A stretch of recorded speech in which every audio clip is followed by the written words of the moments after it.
ওকে,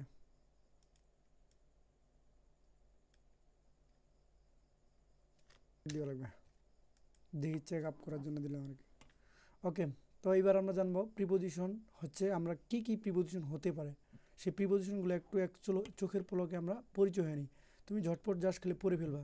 যেমন এ দিয়ে যে প্রিপোজিশনগুলো হতে পারে: about, about, above, absent, across, after, against, along, alongside, amid, among, amongst, anti, around, as at. তো এখানে বেশ কিছু প্রিপোজিশন আছে যেগুলো আমরা অতটা ব্যবহার করি না, তারপরে এই দিয়ে ওই প্রিপোজিশনগুলো আমরা বিবেচনা করতেই পারি। ঠিক আছে, বি দিয়ে, হুম। ঠিক একইভাবে বি দিয়ে অনেকগুলো প্রিপোজিশন, চোখের এক পলকে জাস্ট দেখে নাও বি দিয়ে কী কী হতে পারে, মনে মনে পড়ে নাও: before, behind, below, beneath, beside, beside, between, beyond, but, by, concerning, considering, despite, down, during, expect, expecting, excluding, for, from, far, forward, flowing, fleeing, flowing, জি দিয়ে হতে পারে given, in, into, inside, minus, near, তারপরে আর কি কি হতে পারে, wait, আর কি কি হতে পারে, অফ, ও দিয়ে off, O double F, on, out, on to, outside, opposite, over. ঠিক আছে, এরকম করে এগুলো বাগলে পড়তে হবে। কিন্তু উপরে এতগুলো প্রিপোজিশন থাকলেও নিচেরগুলো সব থেকে বেশি ইম্পর্টেন্ট, যে প্রিপোজিশনগুলো সবচেয়ে বেশি ব্যবহৃত হয় বা চোখে পড়ে। Above, about, across. ঠিক আছে, দাঁড়াও, এই প্রিপোজিশনগুলো ঝটপট একটু জাস্ট পড়ে ফেলো। যে প্রিপোজিশন গুলো সবচেয়ে বেশি ব্যবহৃত বা চোখে পড়ে: অ্যাবোভ, অ্যাবাউট, অ্যাক্রস, তারপরে against, along, among, around, at, before, behind, below, beneath, তারপর হচ্ছে beside, between, beyond, by, done, down, during, expect, except, far from, in, inside, into, like, near, of, on, side, since, to, toward, through, under, until, up, open, with, within। এই প্রিপোজিশনগুলো ব্যতীত বক্সের অন্য কোনো প্রিপোজিশনগুলো অর্থ একটু ব্যতিক্রম এবং বাক্যে একে ব্যবহারের ব্যতিক্রম। ওকে, এবার আসি প্রিপোজিশন আরও বিস্তারিত আলোচনা। প্রিপোজিশনের মূল আলোচনা শুরু করার পর প্রিপোজিশন সম্পর্কে নিচের সত্যগুলো আমরা একটু ভালো করে জানবো। সত্যগুলো কি কি? আহ, ছয়টা সত্যের কথা প্রতি উল্লেখ করছে। যে প্রথম সত্যটা হচ্ছে যে প্রতিটি প্রিপোজিশনের অর্থ আছে, সেই অর্থ অনুযায়ী প্রিপোজিশন সাধারণত দুটি শব্দের মধ্যে সম্পর্ক স্থাপন করে। কয়টি শব্দের মধ্যে সম্পর্ক স্থাপন করে? দুটি। দুটি। আচ্ছা, বলছে প্রিপোজিশন মূলত এক ধরনের কানেকটিভ ওয়ার্ড হিসেবে কাজ করে, দুটি শব্দের মধ্যে সম্পর্ক সৃষ্টি করা হচ্ছে প্রিপোজিশনের মূল লক্ষ্য। প্রিপোজিশনের পরে অবশ্যই হয় নাউন থাকবে, নাহলে কি থাকবে? না প্রোনাউন হলে থাকবে, অথবা নাউন বা প্রোনাউন এর মতো কাজ করে এমন কোনো শব্দ ওয়ার্ড বসে, অর্থাৎ প্রিপোজিশনে অবশ্যই অবজেক্ট থাকে, কি থাকে? আচ্ছা অবজেক্ট। স্যার, দা কি নাউন বা প্রোনাউনে পড়ে? পড়ে কা না তো। কা কে কে কে নাউন নাউন ফ্রেজের দা। মধ্যে পড়ে। আচ্ছা, ওকে, গুড কোশ্চেন। ঠিক আছে, এরকম প্রশ্ন করবা তো, ঠিক আছে, মাঝে মধ্যে করলে ভালো লাগবে। খেয়াল করো এখানে, যেমন লিখলাম আমি the pen on the table, right কিনা? তোমাকে যদি বলি শুধু টেবিল শব্দটার নাম কি, উত্তর হচ্ছে শুধু টেবিল শব্দটার নাম হচ্ছে নাউন। আর যদি বলি দা টেবিল, এটার নাম কি, উত্তর হচ্ছে নাউন ফ্রেশ। ভুলে গেলে চলবে, noun fresh, noun fresh. Fresh, বুঝো নাই? বুঝিয়াছি। তার মানে প্রিপোজিশন কি কি জায়গার পূর্বে বসতে পারে? নাউনের পূর্বে বসতে পারে, নাউন ফ্রেজের পূর্বে বসতে পারে, অথবা প্রোনাউনের পূর্বে বসতে পারে। বুঝো নাই মনে হয়? উম, যারা বলে যে বুঝ- প্রিপোজিশন নাউন আর প্রোনাউনের পূর্বে বসে, এটা একটু কথাটা রং আছে। রং কি? যে নাউন শুধু নাউন প্রোনাউনের পূর্বে না, বরং নাউন নাউন ফ্রেজের পূর্বে বসতে পারে। বুঝেন নাই? বুঝতে পারছি স্যার। ওকে, আচ্ছা, এখানে আরেকটা লাইন সুন্দর বলছে, এটা জাস্ট খেয়াল করো, এইটা এটা সত্য, একটু ভালো করে পড়ে নাও।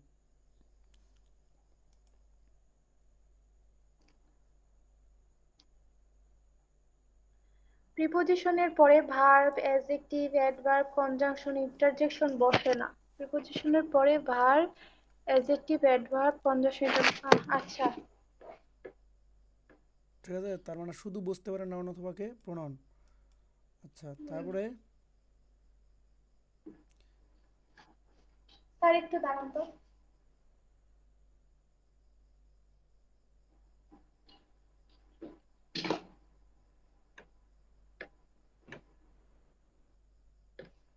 কোনটা পড়বো? এই যে খেয়াল করো, প্রিপোজিশন কিন্তু দুই প্রকার। একটা হলো নিয়মের মধ্যে প্রিপোজিশন, আর একটা হলো অ্যাপ্রোপ্রিয়েট প্রিপোজিশন। বুঝ হুম, তুমি কি অ্যাপ্রোপ্রিয়েট প্রিপোজিশন মুখস্থ করো নাই? বা করছিলাম আগে। হুম। তো এই প্রিপোজিশন দুই প্রকার, একটা হচ্ছে মুখস্থ বিদ্যা, মুখস্থ রাখতে হয়, আর একটা হচ্ছে তোমার মানে রুলসের মধ্যে অ্যাপ্লাই করতে হয়। তো এখন প্রশ্ন হচ্ছে, এটা একটু পড়ে ফেলি। নির্দিষ্ট সময়ের পরে যে নির্দিষ্ট প্রিপোজিশন বসে তাকে অ্যাপ্রোপ্রিয়েট প্রিপোজিশন বলে। এই প্রিপোজিশন গুলো কিছুটা চর্চা করে মনে রাখতে হবে। আচ্ছা, এক কথা মুখস্থের কথা লেখানি লিখতে চর্চা করতে হবে আসলে, মানে ওগুলো মুখস্থই করতে হবে, বিকল্প নেই। প্রিপোজিশনের অবশ্যই একটি অবজেক্ট থাকবে। প্রিপোজিশন প্লাস কী কী থাকতে পারে, এই যে সুন্দর মতো এবার বলে দিয়েছি। প্রিপোজিশন যে যে জায়গায় থাকতে পারে, সেটা হচ্ছে নাউন থাকতে পারে, প্রোনাউনের পূর্বে থাকতে পারে, নাউন ফ্রেজের পূর্বে থাকতে পারে, অথবা জিরান্টের পরেও বসবে। থাকতে পারে। বুঝছো না বুঝো নাই? মানে হচ্ছে শুধু নাউন আর প্রোনাউনের পূর্বেই হচ্ছে আপনার ওই যে, হুম। স্যার পূর্বে মানে তো আগে না? হ্যাঁ, আগে।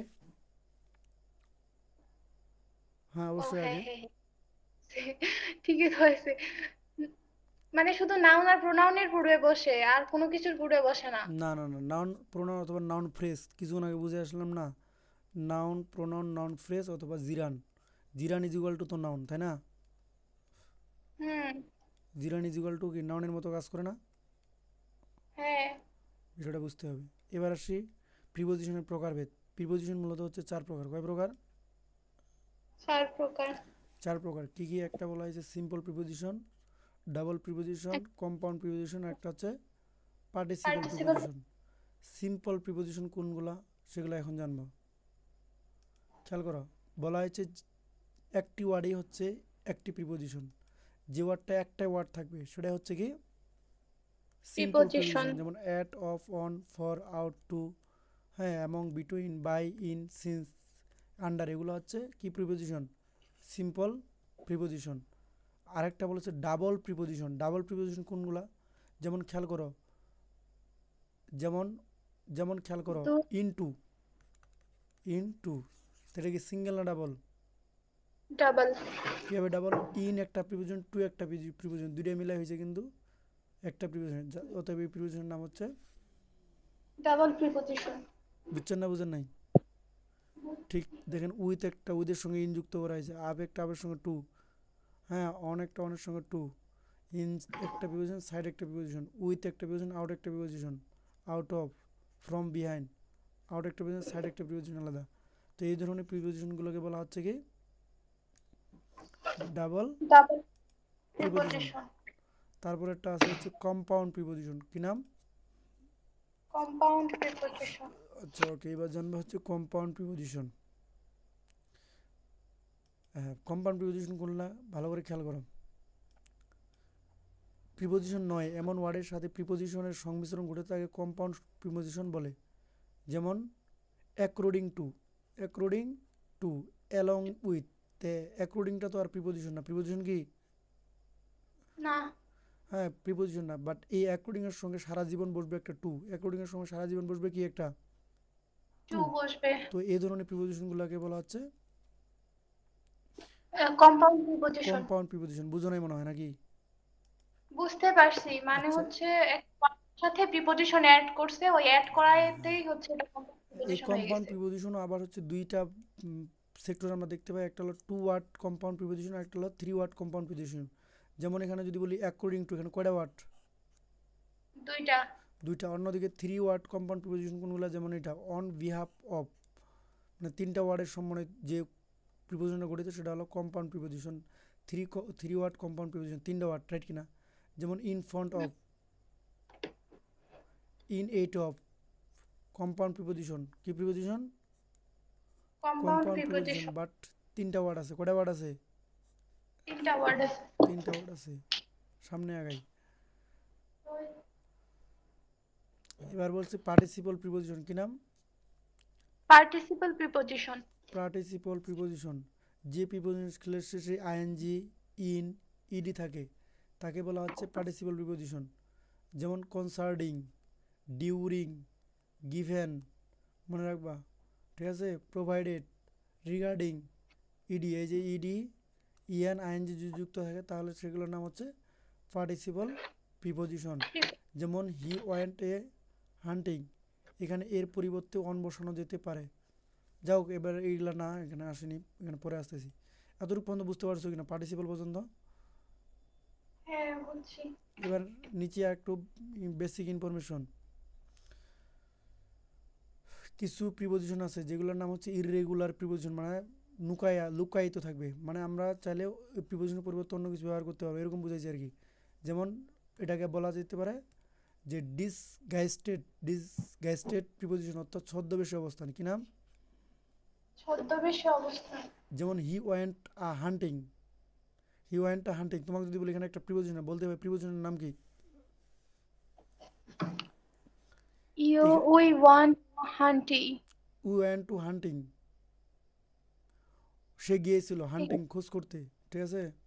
প্রশ্ন হচ্ছে এখানে একটা প্রিপোজিশন লুকায় আসতে, লুকায়িত ছদ্মবেশী প্রিপোজিশন আছে, মনে রাখবা সেই প্রিপোজিশনের নাম হচ্ছে অন। এই যে ভালো করে বুঝে নেন।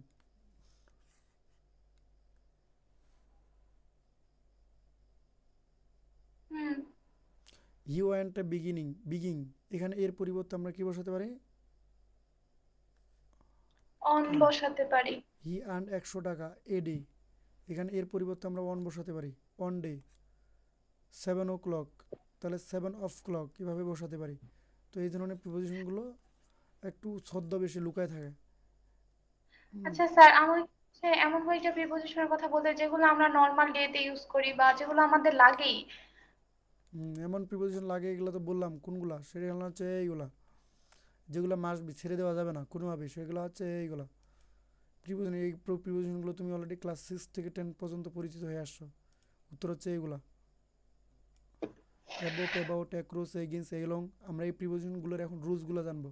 এখানে অনেকগুলা, যেমন গিভেন আছে, হ্যাঁ, মিনাস আছে, এগুলো অতটা দরকার নেই, এগুলো কোথা থেকে উৎপত্তি আমার নিজেরও জানা নাই, জাস্ট লিস্টের মধ্যে দিছে, কিন্তু আমরা এগুলো আলোচনা করবো না। আমরা আলোচনা করবো হচ্ছে যেগুলো সচরাচর আমাদের বেশি দৈনন্দিন জীবনে প্রয়োজন, সেগুলোর কথাই বলছি আর কি। এখন এগুলো আমরা রুল জানবো, এগুলো কি জানবো? রুলস জানবো। এই যে preposition of picture, preposition of কি, এই যে বলা হয়েছে সবচেয়ে বেশি ব্যবহৃত প্রিপোজিশনগুলো, যেগুলো অনেকের মধ্যে দ্বন্দ্ব তৈরি করে, নিচের ছবিগুলো স্পষ্ট করে পার্থক্য কী করা আছে, বোঝানো আছে। যেমন on the box, the cat on standing on the box, মানে বিড়ালটি বক্সের উপর দাঁড়িয়ে আছে। বিড়ালটি কিসের উপর দাঁড়িয়ে আছে? বক্সের উপর দাঁড়িয়ে আছে। আচ্ছা, এখন প্রশ্ন হচ্ছে, দেখো তো বিড়ালটাতে বক্সের উপর দাঁড়িয়ে আছে, ভালো কথা, এটা কি লেগে আছে নাকি উপরে আছে? উপরে আছে। বক্সটার সঙ্গে কিন্তু লেগে আছে, খেয়াল করো। ও হ্যাঁ হ্যাঁ, উপরে আছে ঠিক বক্সটা। আছে, কিন্তু আবার বক্সটার সঙ্গে লেগে আছে, আছে না ভাই? হুম। যদি লেগে থাকে তাহলে আমরা বসাবো অন। কি বসাবো? অন বসাবো। বুঝো নাই মনে হয়। বুঝতে পারছি। একটা এক্সাম্পল বুঝাই। মানে মানে হচ্ছে কোনো জিনিস যদি কোনো জিনিসের উপরে একেবারে লেগে থাকে তখন হচ্ছে অন ব্যবহার করা হয়। The pen on the table. Fill in the gap.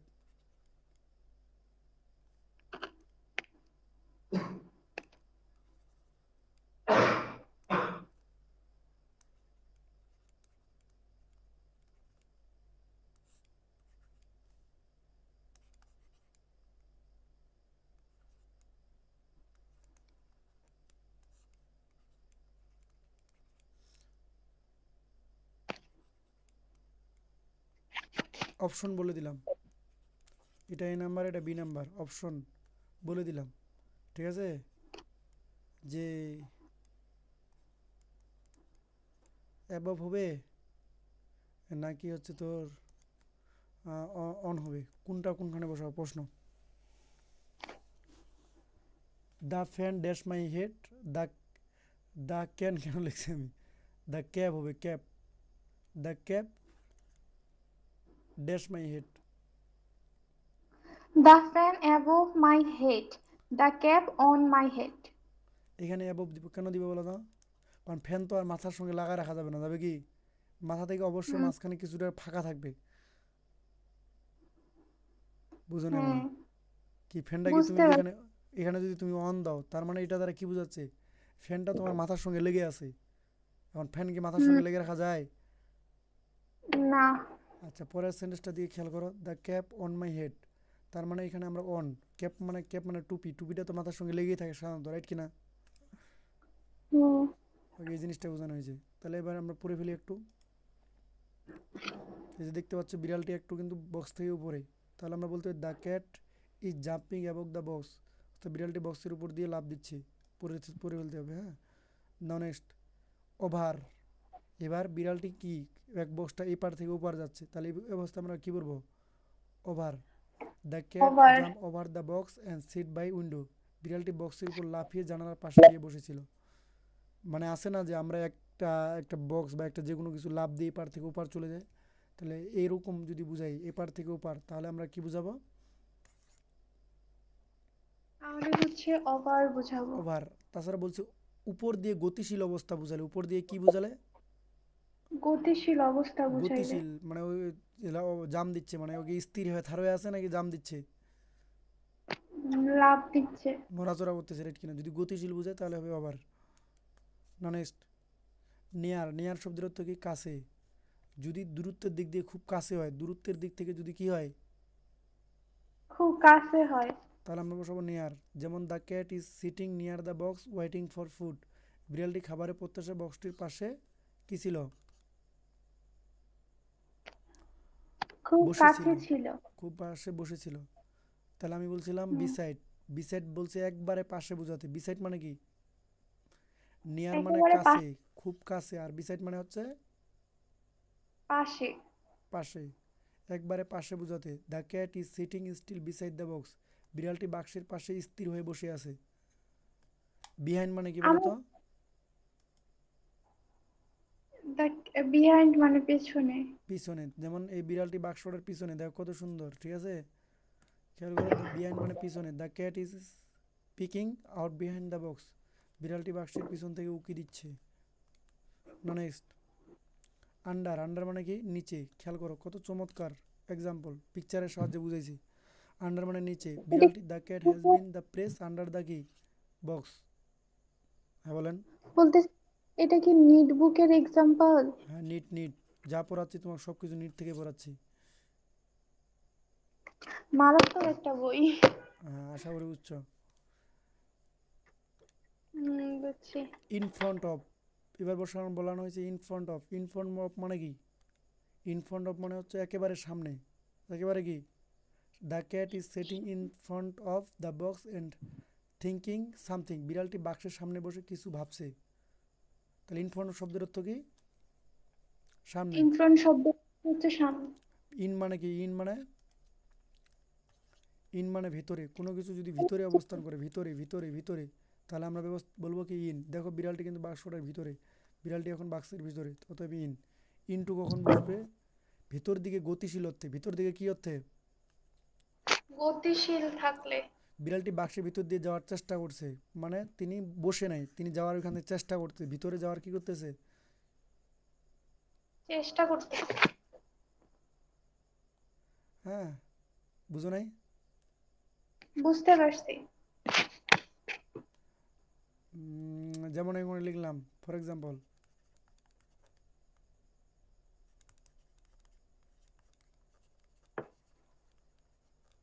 Sadia into the room. আর একটা লিখলাম সাদিয়া ইন দ্য রুম। বলতে হবে দুইটার মধ্যে পার্থক্য কি? ইনটুটা হচ্ছে মানে রুমের ভিতরে গতিশীল অবস্থায় আছে, আর মানে ইন যাচ্ছে, সে হচ্ছে রুমের ভিতর দিকে ভিতরে যাচ্ছে, এরকম টাইপের বোঝাচ্ছে, ঠিক আছে? গতিশীল অবস্থায় সে যাচ্ছে। আর সাদিয়া ইন দ্য রুম, অর্থাৎ রুমের ভিতরে সে ঢুকে চুপচাপ বসে আছে, এরকম টাইপের বুঝাইছি। আচ্ছা স্যার, আমি একটা প্রশ্ন করি। হ্যাঁ বলেন। এই সেন্টেন্সটাতে হচ্ছে তো বি ভার্ব নাই, তাই না? হ্যাঁ, ও হ্যাঁ, ঠিক আছে, আমি ওইভাবে কারেকশনটা দিইনি তোমাকে, ঠিক আছে, হ্যাঁ, তোমারও কথা ঠিক আছে, এখানে সাবজেক্ট আছে কিন্তু নাই কি ভার্ব, নাই কে বলা। আচ্ছা স্যার, সেন্টেন্সে ভার্ব না থাকলেও কি ওটা সেন্টেন্স ধরা যাবে? না যাবে না, সরি। ও, আমি না অনেক সব সময় মানে কোন একটা সেন্টেন্স বানাইতে গেলে আমি খালি কনফিউশনে থাকতাম যে আমি যে ভার্ব থাকা সেন্টেন্সটা বানাই, বাধ্যতামূলক, ভার্ব থাকা বাধ্যতামূলক, ভার্ব ছাড়া ওকে সেন্টেন্স বলাই যাবে না। এটা তাহলে তোমার, এইটাতে ওয়ার্ড তো তাইলে। হ্যাঁ তোমাকে তো আমি বলে দিছি, তোমাকে ওই যে ভার্ব টপিসে বলছি যে ভার্ব থাকা বাধ্যতামূলক, রাইট কিনা? অবশ্যই জি। ওয়ার্ড বলতে পারো কিন্তু তুমি ইয়া বলতে পারবে না। যেমন এখানে খেয়াল করো, এখানে কিন্তু ভার্ব আছে, দ্য ক্যাট, এই যে কোথায় জানি বুঝাচ্ছিলাম, এই যে ইনটু আর কি জানি ইন বুঝাচ্ছিলাম মনে হচ্ছে, এই যে দেখো, হ্যাঁ, in the cat is now in the box, is আছে না নাই, বি ভার্ব আছে না নাই, আছে পরেরটাতে দেখো বি আছে। ভার্ব আছে না নাই। এখন আমি ওখানে এক্সাম্পলটা দিতে মিসিং করছি, বি ভার্বটা ব্যবহার করিনি। কথা বুঝে নাই, তুমি হুম, বললে আমি এখন এই জন্য সতর্ক হয়ে গেলাম, বুঝে নাই। বুঝছি। তাহলে এবার আসি থ্রু। থ্রু শব্দের হচ্ছে এক পাশ হতে অন্য পাশ, এক পাশ হতে অন্য পাশ। The cat is slowly reaching through the box, বিড়ালটি ধীরে ধীরে বাক্সের মধ্য দিয়ে পৌঁছাচ্ছে এক পাশ থেকে অন্য পাশ, খেয়াল করো, বুঝো বিষয়টা। আমরা ছোটবেলায় না এপার থেকে ওপার ভিতর দিয়ে, ওই যে পুলের ভিতর দিয়ে এপার থেকে ওপার চলে যাইতাম, যাইতাম কিনা? হ্যাঁ। তো এই জিনিসটাকে বলা হয় হচ্ছে থ্রু, কি বলা হয়, থ্রু দ্য বক্স, অর্থাৎ বিড়ালটি বাক্সের এই পাশ দিয়ে ঢুকছে, এই পাশ দিয়ে বের হয়েছে, তাহলে এটাকে বলা হচ্ছে কি ট্রু। থ্রু। বুঝছো না বুঝো নাই? বুঝছি। এক পাশ হতে অন্য পাশে যদি বের হয়ে যায় তাহলে সেটা হচ্ছে থ্রু। তারপর হচ্ছে এলং। এলং শব্দের হচ্ছে কোনো কিছু বারবার সোজা, বিড়ালটি বাক্সগুলো বারবার শুয়ে আছে, বরাবর, এলং কোনো কিছু বরাবর, কোনো কিছু বরাবর। বরাবর, মানে সেটা বিড়ালটা উপরেও না নিচেও না, ঠিক ঠিক বাক্সটার কি বরাবর, যদি বুঝো না মনে হয়, ঠিক। উপরেও না নিচেও না, ঠিক আছে, ঠিক বরাবর যদি বুঝে, বরাবর যদি বুঝাতে চাই তাহলে আমরা ব্যবহার করবো হচ্ছে এলং। অ্যালোং। বুঝো অ্যালোং না মনে, অ্যালোং। হ্যাঁ, অ্যালোং, বুঝছি। ওকে। এবার আপ মানে কি উপরের দিকে, আপ মানে কি উপরের দিকে। The cat is climbing up the box, অর্থাৎ বিড়ালটি বাক্সের উপর দিকে উঠছে, খেয়াল করে নিচ থেকে উপরের দিকে উঠতেছে, নিচ থেকে যদি উপরের দিকে ওঠে তাহলে আমরা ব্যবহার করবো হচ্ছে আপ। আপ মানে কি আপ মানে হচ্ছে উপরের দিকে। ডাউন, মানে কি নিচে। এখানে আবার বুঝাইছে যে ডাউন, যদি উপর থেকে সে নিচের দিকে নামে তাহলে সেটার নাম কি, down. Is the cat going down the time, অর্থাৎ বিড়ালটি কি এবার নিচের দিকে নামছে, ঠিক আছে, এক কথায় বিড়ালটি নিচের দিকে নামছে, বুঝেন না মনে হয়? বুঝছি। বুঝা পাইছিস, দেখ প্রতিটা দিছে এখানে। A way from, a way শব্দের অর্থ কি, কিছু থেকে দূরে থাকা, কিছু থেকে কি দূরে দূরে থাকা। থাকা। তাহলে এখানে the cat in fear is running way from the box, অর্থাৎ বিড়ালটি ভয়ে বাক্স থেকে দৌড়ে পালাচ্ছে, বাক্সটাতে খুব ভয় করতেছে, এখান থেকে দূরে থাকা। সে যদি দূরে থাকতে চায় তাহলে এই অবস্থায় বলতে এ ও ফ্রম। অ্যারাউন্ড, অ্যারাউন্ড মানে কি চারপাশে ঘোরা। The cat is the revolving around the box, the cat is the revolving around the কি বস, বিড়ালটি বাক্সের চারপাশে ঘুরছে, বিড়ালটি বাক্সে যদি চারপাশে ঘুরে তাহলে আমরা ব্যবহার করবো হচ্ছে অ্যারাউন্ড। অ্যারাউন্ড মানে কি চারপাশে, বুঝেন নাই? বুঝতে পারছি। পরেরটা হচ্ছে পাস্ট, কোনো কিছুর পাশ দিয়ে কোনো কিছু অতিক্রম করা, মানে এক কথায় মনে করে এখানে পাশে বাক্সটি আছে আর সেখান থেকে সে কি করতেছে, ক্রস করে চলে যাচ্ছে, এই যে কত সুন্দর করে চিত্র দিয়ে বুঝাইছে, রাইট কিনা? পাস, কোনো হুম। কিছুর পাশ দিয়ে কোনো কিছু অতিক্রম করার ক্ষেত্রে আমরা ব্যবহার করবো হচ্ছে পাস্ট। বিড়ালটি বাক্সের পাশ দিয়ে আমাদের দিকে আসলো, তার মানে এখানে হবে পাস্ট শব্দটা, পাস্ট। তারপর হচ্ছে বিটুইন, বিটুইন মানে কি দুইয়ের মাঝে, মাঝে, হুম। দুইটা পাশে দেখতে পাচ্ছ, দুইটা বাক্স আছে, মাঝখানে সে বসে আছে, বিটুইন মানে দুইয়ের মাঝে। The cat is sitting between the two boxes, বিড়ালটি দুই বক্সের মাঝখানে বসে আছে, তার মানে বিটুইন শব্দটা কোথায় বসে, আশা করি বুঝতে পারছো। হুম। কি ক্লিয়ার না আনক্লিয়ার? ক্লিয়ার।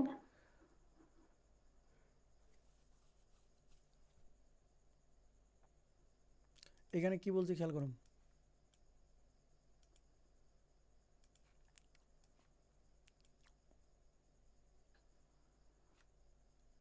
পড়েন।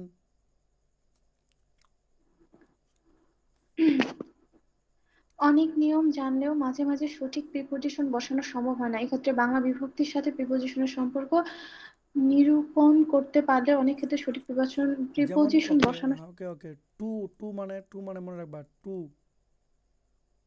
মি মানে কি? মি মানে হচ্ছে আমাকে। মি মানে আমাকে।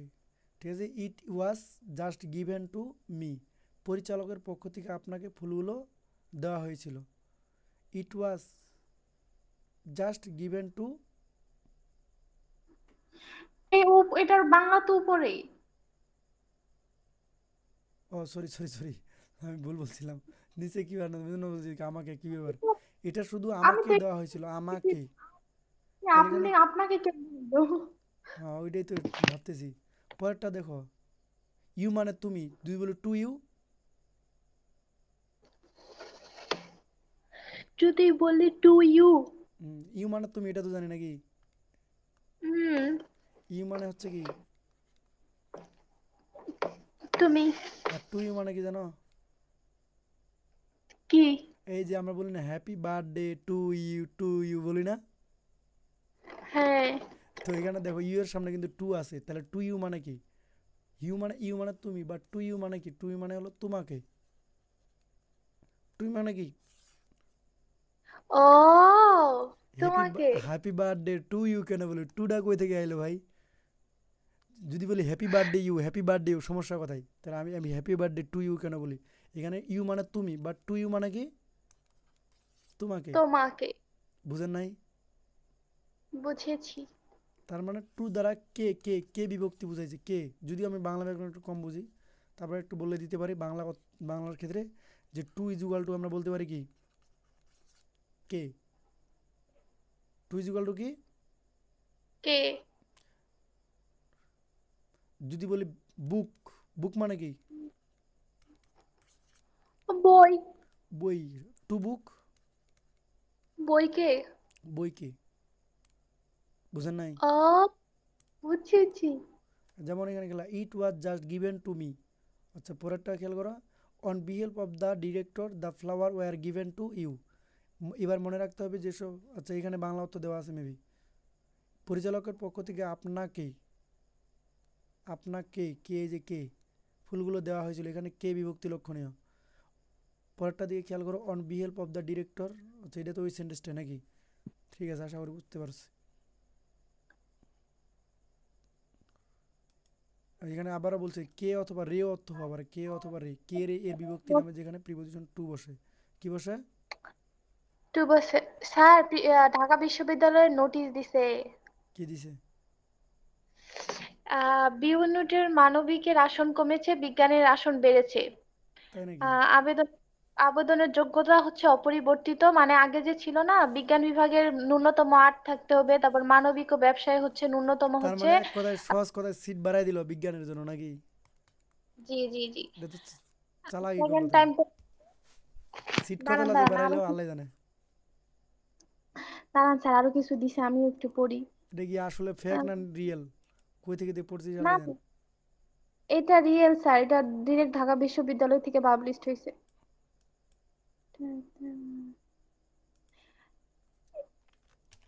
ওকে, এই যে মানে উইথ মানে দ্বারা, উইথ মানে কি? তারা। এই স্টিক, যেমন he hit the snake with the stick. আমি তোমার দ্বারা প্রতারিত হয়েছি, আমি তোমার দ্বারা কি হয়েছি?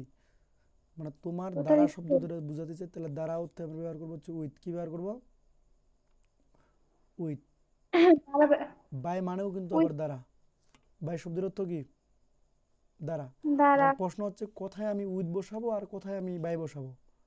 মনে রাখবা, বাই মানেও দ্বারা, উইথ মানেও দ্বারা। বাই শব্দটি বসবে যদি পরের ওয়ার্ডটা হচ্ছে ব্যক্তিবাচক হয়। কি বাচক হয়? ব্যক্তিবাচক হয়। এখানে ইউ মানে ব্যক্তি বুঝাইছে না, হুম। এজন্য বসছে বাই বাই। আর এখানে এই স্টিক কি ব্যক্তি বুঝাইছে? হ্যাঁ। এই স্টিক মানে কথা, হ্যাঁ এই স্টিক মানে লাঠি, লাঠি বুঝাইছে। লাঠি কি ব্যক্তি নাকি? ও, স্ত্রীর কথা বলছেন না, এটা মানে ব্যক্তি বুঝায়নি। তাহলে এটা উইথ বসবে, ঠিক আছে? এখানে সুন্দর মতো বলেছি, কি বলছে জাস্ট একটু আমরা পড়ে ফেললে বুঝবো, ধৈর্য ধরো, জাস্ট এইটুকু যদি পড়েই হয়ে যাবে।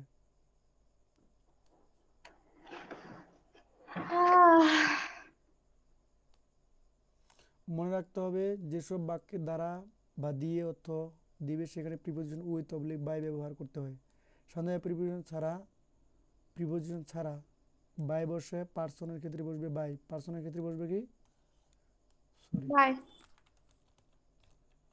পার্সনের ক্ষেত্রে বসবে হচ্ছে বাই। আর থিং মানে বস্তু, থিং মানে কি, বস্তু। বস্তুর ক্ষেত্রে বসবে উইথ, এটাই বোঝাচ্ছে আর কি।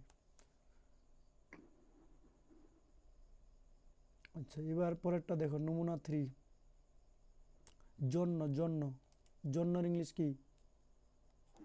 জন্য ইংলিশ হচ্ছে ফর। ফর, এই যে for. Don't wait for me, wait for me, সবার জন্য অনুমতি প্রয়োজন নেই। Permission is not required for everyone, তাহলে ফর মানে কি, জন্য, ঠিক আছে? জন্য একে বলে হুম। চতুর্থ বিভক্তি বলা হয়। তোমার বাংলা ব্যাকরণ এগুলো তুমি বাংলায় বুঝবে, সমস্যা নেই, আমার ওটা নিয়ে মাথা ব্যথা নেই। এবার আসি পরেরটা, থেকে বা হতে, থেকে বা কি, হতে। থেকে বা হতে, তাহলে থেকে বা হতে অর্থ ব্যবহার করবো আমরা হচ্ছে কি, ফ্রম। কি ব্যবহার করবো, ফ্রম। ফ্রম। অথবা দেনও হতে পারে, অথবা কি হতে পারে, দেনও হতে পারে। ওকে। যেমন I did not expect it from you, আমি তোমার চেয়ে 2 বছরে বড়, আমি তোমার চেয়ে কি 2 বছরে বড়। বলুন আই এম টু বয়স। Years older than you, I am 2 years older than you, তার মানে এখানে একটা কম্পেয়ার বুঝেছে, কি বুঝেছে স্যার? কম্পেয়ার বুঝাইছে। দুজনের মধ্যে কম্পেয়ার, আমি তুই 2 বছরে বড়, কার তুলনায়, তোমার তুলনায়, বুঝো নাই? কম্পেয়ার টাইপের যদি বুঝায় তাহলে আমরা বসাবো দেন, আর যদি কম্পেয়ার বোঝায় না বুঝায়, নর্মালি বুঝায়, তাহলে হচ্ছে আমরা বসাবো কি, ফ্রম। টু। ফ্রম। বুঝেন নাই মনে হয়? বুঝতে পারছি। ওকে। তারপরটা হচ্ছে বইটির দাম অনেক বেশি। খেয়াল করো, অফ, অফ শব্দের অর্থ কি, র র র, অফ শব্দের অর্থ কি, আর শব্দের অর্থ র। র। যেমন বুক মানে কি, বুক মানে বই। দা বুক মানে কি, বইটি। বইটি।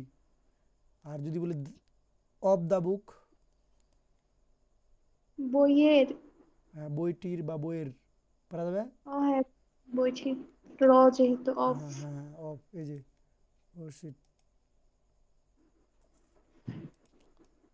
স্যার আপনি আমাকে নিট বই আর পিডিএফ দিছিলেন না? হ্যাঁ দিছিলাম। ওটা একটু দেখতে হবে। এখানে বলছে যেমন বইটির দাম অনেক বেশি, এখানে বইটির র এর বিভক্তি রয়েছে, যা price of the book must higher, রাস্তার দুই ধারের মানুষের আপন, ও সরি, উপরে বলছে বাংলাটা, বইটির দাম অনেক বেশি, বইটির, টির, এই যে বইটি, যদি বলতাম দা, দা বুক, তাহলে হয়তো বইটি, আর যখন বলছে অফ দা বুক তখন হচ্ছে বইটির, বই টির। টির। বুঝছো বিষয়টা? অনেক ইম্পর্টেন্ট বিষয়, যে জিনিসটা দিছে এখানে, জিনিসটা আমি দেখলাম।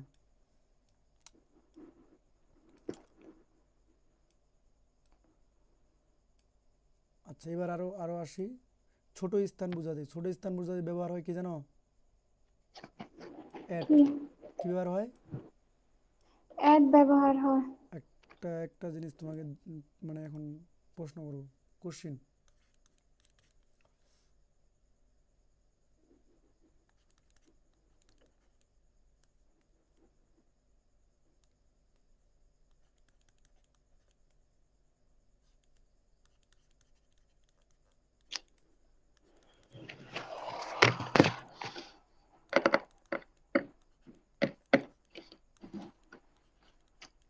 স্যার ঢাকা বিশ্ববিদ্যালয় কি কামটা ঠিক করলো বলেন তো? কাহিনী আছে নিশ্চয়ই। কারণ এই বছর অনেকেই মানে রেজাল্ট সবারই বেশিরভাগ খারাপ আসছে। তো এই হিসাবে ওরা পারতো না এই বছর একটু জিপিএটা কমাই দিতে? ওই হতাশা হতাশা হতাশা, বুঝছো? এখানে হচ্ছে সায়েন্সের স্টুডেন্টগুলো হতাশায় ভুগবে, এই জন্য হয়তো আরে সরকার পরিবর্তন হলে অনেক কিছু পরিবর্তন হয়, তার মধ্যে এটা একটা সামান্য বিষয়, বুঝো নাই? তাই।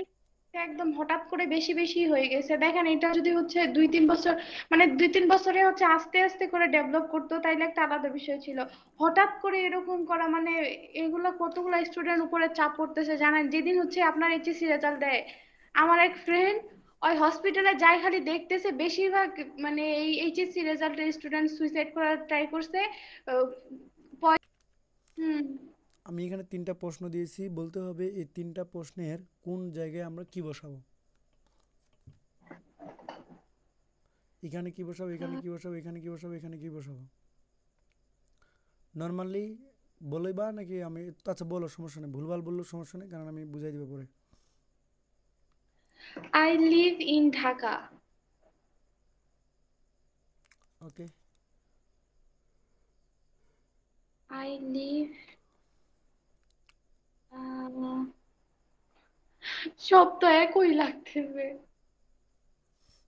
এটি তো খেলাটা।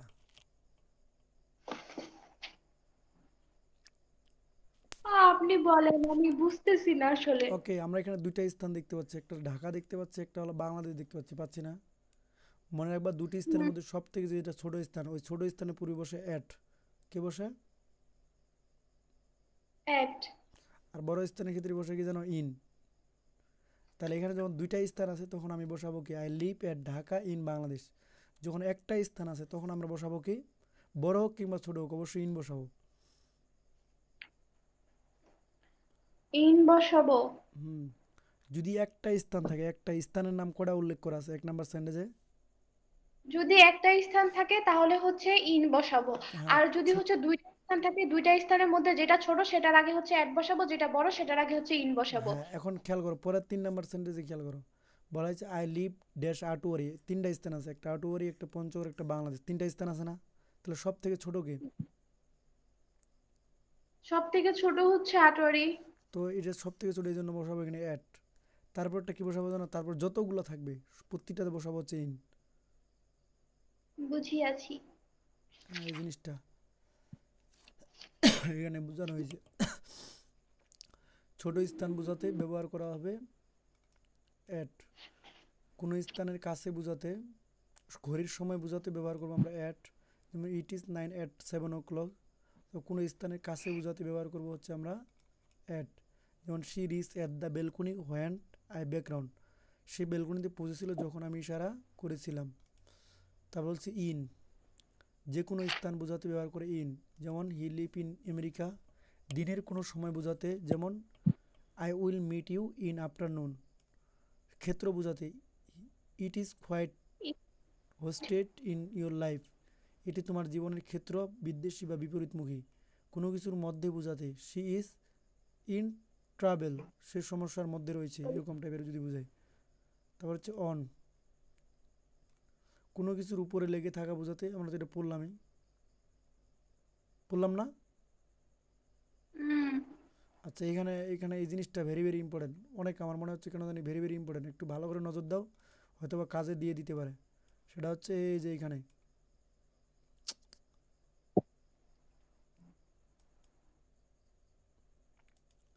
ভেরি ভেরি ইম্পর্ট্যান্ট, চাকরি পরীক্ষাতে অনেক বেশি কাজে দিবে, বা হচ্ছে তোমার অ্যাডমিশন অনেক কাজে দিবে। সেটা কি, যেটা সুনির্দিষ্ট সময়ের ক্ষেত্রে বসবে অ্যাট, কি বসবে? সুনির্দিষ্ট সময়ের ক্ষেত্রে বসবে অ্যাট। অ্যাট। অন্যদিকে মাস, বছর, শতাব্দী, দীর্ঘকাল, এর পূর্বে বসবে ইন, কি বসবে? ইন বসবে। আর দিন এবং তারিখের পূর্বে অন। অন। ঠিক আছে, তাহলে ইন জানুয়ারি উইন্টার, বুঝছো? এখানে বলছে যে মাস, বছর, শতাব্দী, দীর্ঘকাল যদি বোঝায় তাহলে বসবে হচ্ছে ইন। ঠিক আছে, ইন দ্য পাস্ট। অন্যদিকে যদি কোনো দিনের নাম উল্লেখ থাকে বা তারিখের কথা উল্লেখ থাকে তাহলে বসবে অন, কি বসবে? অন। অন। আর যদি নির্দিষ্ট করে কোনো একটা নির্দিষ্ট একটা টাইম থাকে, সুনির্দিষ্ট সময়ের ক্ষেত্রে বসবে অ্যাট। যেমন at 7 o'clock, at 3:3 p.m., at noon, at dinner time, at bed time, at sunset and sunrise, at moment, at present. বুঝো নাই মনে হয়? বুঝছি। আচ্ছা, আমি যে জিনিসটা বুঝাইলাম সেটা হলো এটা, ওই যে দ্বন্দ্ব দূর করে নাও, বুঝো নাই? হ্যাঁ, বুঝতে পারছি। তারপর ইনটুর ব্যবহার গতিশীল অবস্থা বোঝাতে আমাদের ওই যে চিত্রগুলো দেখেছি না ওইখান থেকে মানে সবগুলো আসলে করে বোঝানো ওইখান থেকে হয়ে গেছে। বোঝানোর চিত্রগুলো তো দিয়ে বোঝানো হয়েছে না তখন, উইথ কোথায় বসে ইনটু হুম, কোথায় বসে এই জিনিসগুলো আবার নিচে টেবিলে আকারে দিছে এই আর কি। এতটুকু পার্থক্য, আর কোনো পার্থক্য নাই। নাই।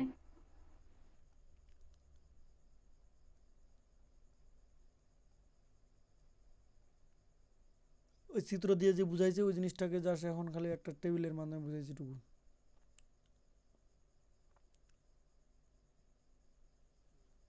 Collection with preposition, collection of কি?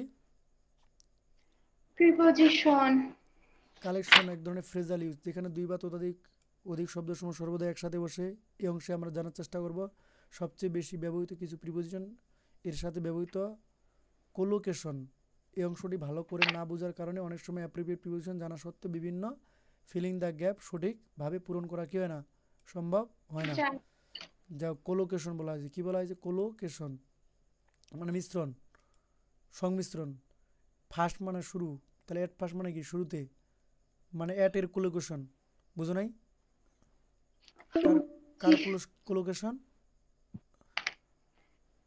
অ্যাট এর কোলোকেশন। হ্যাঁ এট এর কোলোকেশন। জাস্ট একটু চোখ বেলায় ফেলি আমরা, ঝটপট পড়ে ফেলতে হবে, তুমি পড়বো আমি এগুলো just শুনি। অ্যাট ফার্স্ট মানে হচ্ছে শুরুতে। অ্যাট ফার্স্ট হ্যান্ড প্রথম দিকে। অ্যাট দ্য এজ অফ বয়সে। অ্যাট দ্য বিগিনিং অফ শুরুতে। অ্যাট দ্য ব্রেকফাস্ট নাস্তায়। At lunch.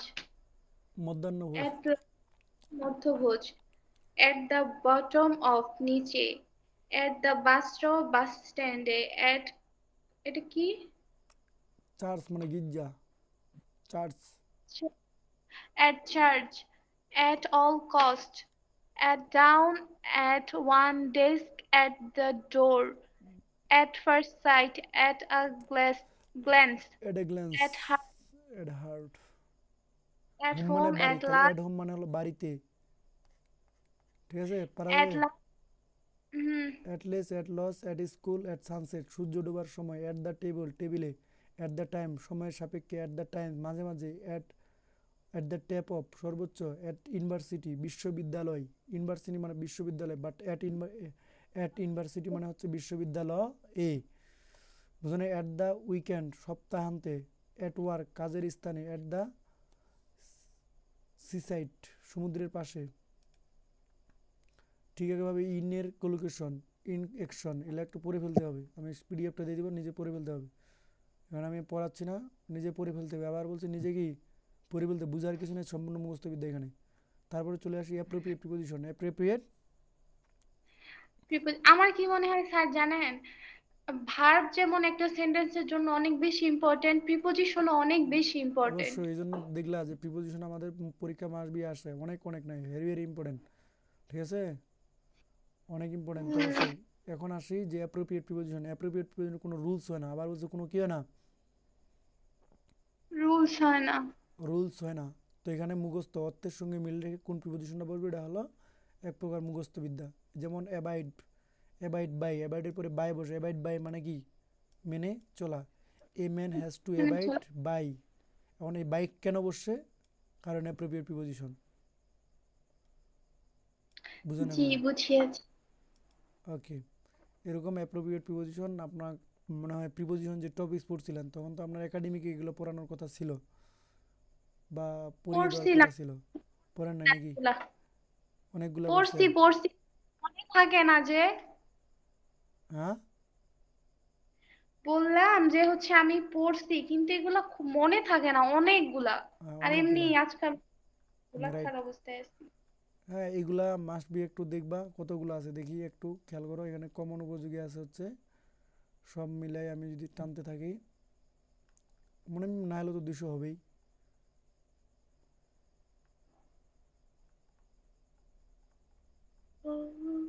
বুঝতেই পারছো কতগুলা, 148 পেজ।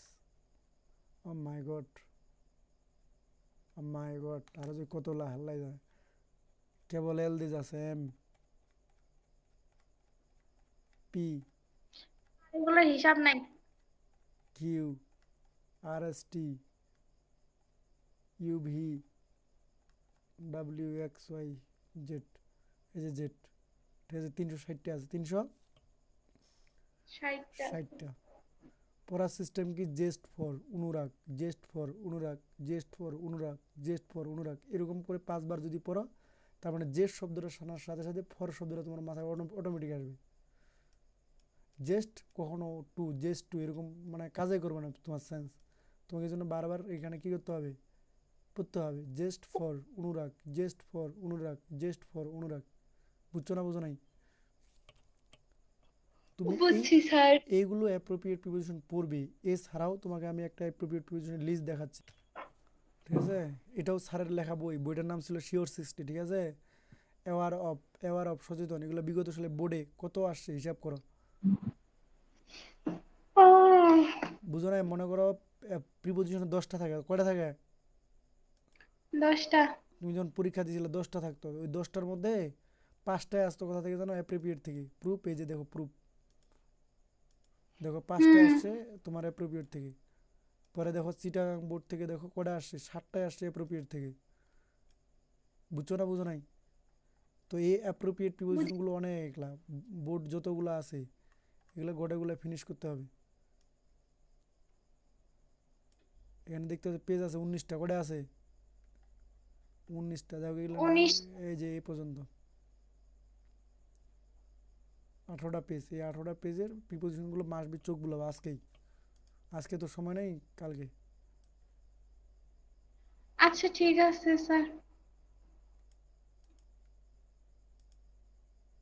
এই যে প্রিপোজিশনের লিস্টটা দিলাম, এই প্রিপোজিশন ভালো করে দেখবা, ঠিক আছে? আচ্ছা। আর আগামীকালকে আমি কিসের উপর পরীক্ষা নেব বলেন?